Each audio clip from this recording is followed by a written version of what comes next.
Hello and welcome to New Horizons Crisis Center's online training.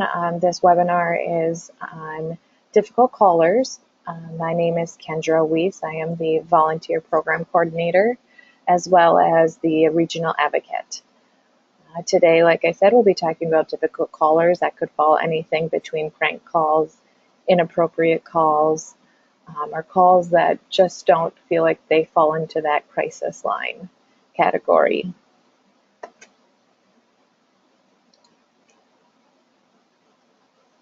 Excuse me for a moment.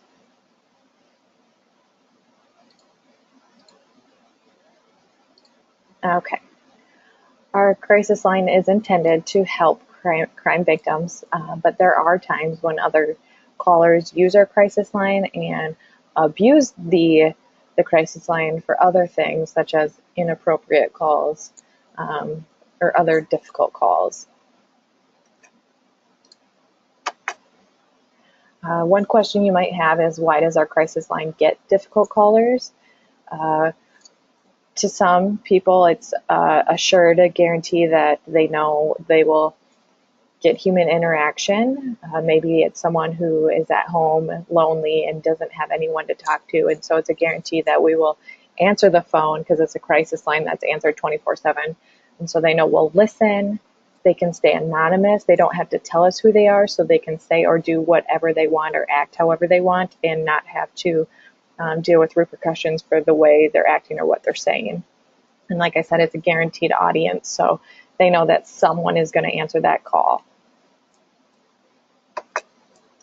A difficult caller might sometimes share their story over and over again. They'll keep repeating themselves. They discuss a lot of their life's problems, which that doesn't, if someone just calls in and is talking about their life problems, doesn't make it a difficult caller. It's when it's you're realizing constant patterns and they're talking about things that aren't appropriate or aren't really relating to a crisis. They might not listen to any solution that you can offer them, or they find barriers to every solution. So whenever you offer them maybe referrals or other phone numbers that that you think they should have, they come up with some kind of reason why they shouldn't have that, or some kind of they don't listen to any of your solutions. They might ask for help from someone else when it is really for themselves. So they might say the line asking for a friend, but they're actually might be asking for themselves. The difficult caller could be silent sometimes. They might have a difficult time talking. Like I said, it could be a prank caller. Some high school kids or young junior high kids thinking it's funny to prank a crisis line, or the sexually explicit callers that can turn into pretty inappropriate calls. You will find that difficult callers are extremely frustrating to deal with.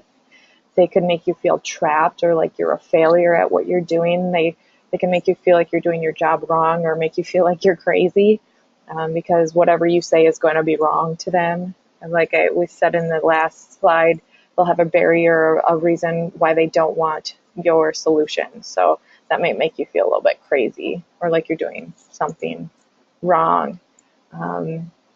They are very different from your other crisis line calls. They will make you feel angry. They might say things like, I can change this. You may say things like, I can change this chronic caller. Sexually inappropriate callers make you feel violated or victimized. They might turn the call onto you for their own benefit. They might say things like, why don't you do something or anything? And so why don't we want difficult callers? They're frustrating, obviously. They are very demanding of what they want from us. We can only offer what we can do, our services, and they might need or want more than that. Their calls are taking our time. we're having a crisis line, and we need that line available to people who actually need our services and other people who are actually in a crisis. And so they're taking up that time away from us to have an available call in case someone were to call us and can't get through because we're busy helping someone who's being a difficult caller.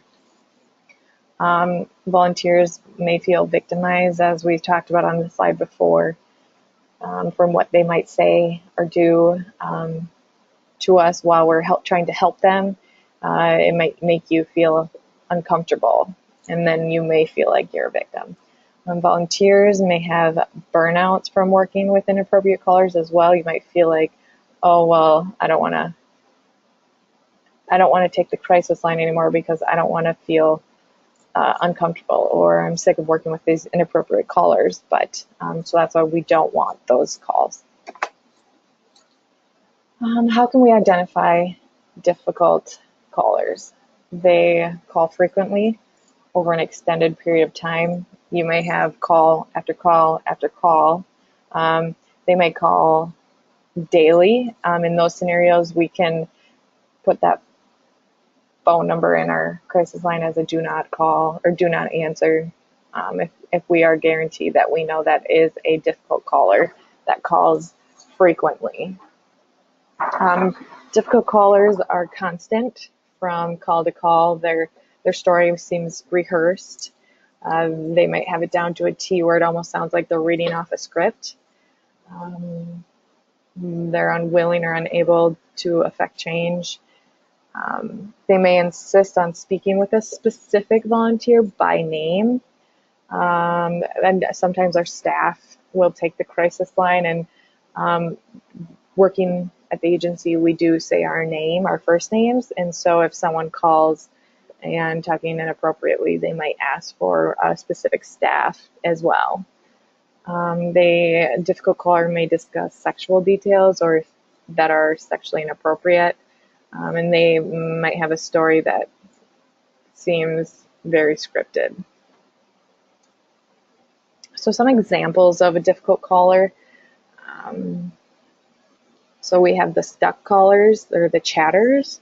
They call and just chat your ear off. They tell us the same stories over and over again, that they're not getting any better. They don't seem to want to change. They may be playing games with us, mind games, or they think that they might think they're playing a game with us.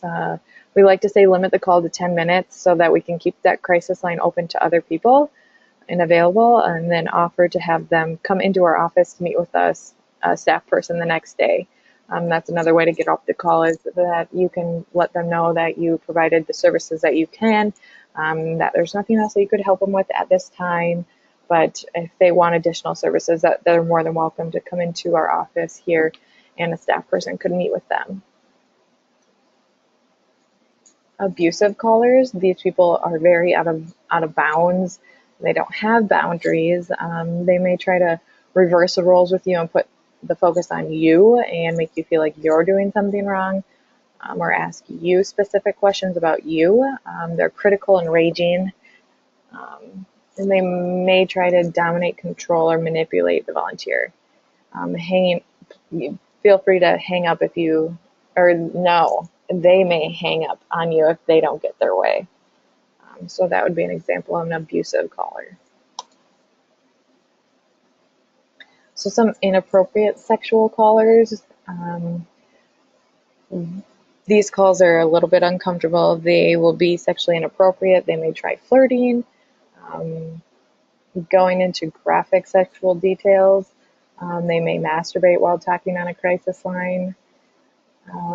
You may feel victimized, angry, embarrassed, when you realize that you have been working or helping and exploited, or have been exploited by a sex caller. Other times, when the situation is more serious, you can question the legitimacy of a sexual concern by the caller. So how do we help difficult callers? So we can identify frequent callers by, in time you'll recognize frequent callers by their voice. You can ask, have you called us before? Again, we've talked about, you can save that, we can save a phone number in our phone if we know it's a very frequent inappropriate caller, and so we know. Something to remember is to be kind. They may be mentally ill or unstable and very lonely. So always be gracious and caring with everyone, even when you do know it's a difficult caller. Even though you may feel like they don't deserve it, we still want to present ourselves and be gracious. So that means don't lose your temper, don't be mean, don't hang up on them. Be honest and straightforward. Don't make promises that we can't keep.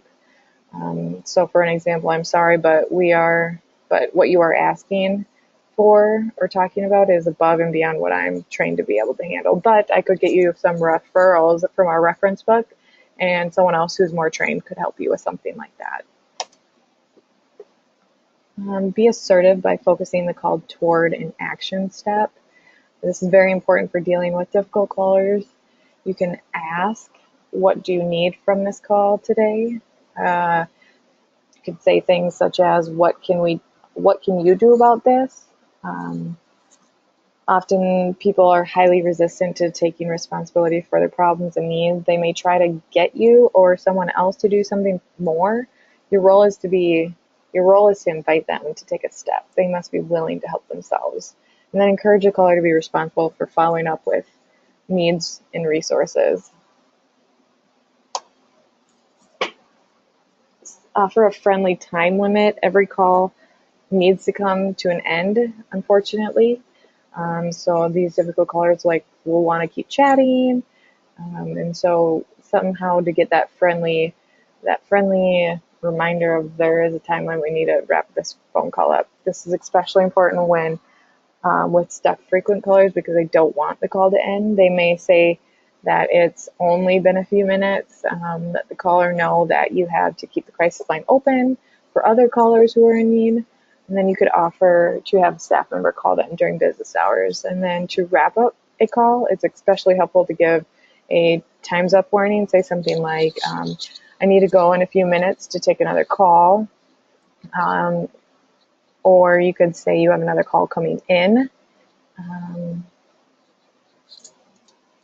Other tips that we could use open-ended questions.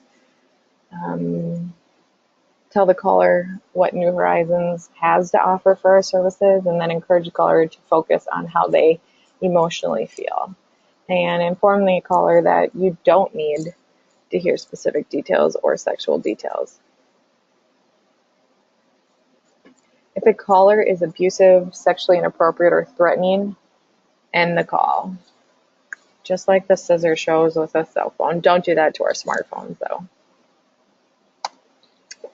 Staff will update you when there have been frequent phone calls from difficult callers. So if we have a new one that is trying to call, we will let you know when you come in to get the crisis line about what is going on and what to be on the lookout for as well. When we have had repeat issues with a difficult caller, we will ask you to tell the caller to stop calling.